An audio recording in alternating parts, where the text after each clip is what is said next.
হযরত আব্দুল্লাহ বিন জুবাইর রাদিয়াল্লাহু তাআলা আনহুমা বর্ণনা করিয়াছেন, হে লোক সকল, রাসূলুল্লাহ সাল্লাল্লাহু আলাইহি সাল্লাম ইরশাদ করিতেন, কোনো মানুষকে যদি স্বর্ণ দ্বারা পরিপূর্ণ একটি ময়দান দেওয়া হয়, তাহা হইলে সে দ্বিতীয়টির আকাঙ্ক্ষা করিবে, দ্বিতীয়টি পাইলে তৃতীয়টির আকাঙ্ক্ষা করিবে। একমাত্র কবরের মাটি মানুষের পেট ভরাইতে পারে। কবরের মাটিতে গিয়া মানুষ তাহার সম্পদ বৃদ্ধির লোভ ছাড়িয়া দিবে।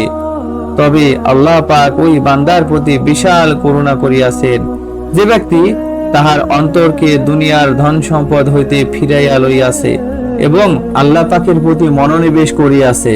দুনিয়াতে আল্লাহ পাক তাহাকে অন্তরের প্রশান্তি দান করিয়াছেন এবং সম্পদ বৃদ্ধির লোভ লালসা হইতে তাহাকে মুক্ত রাখিয়াছেন।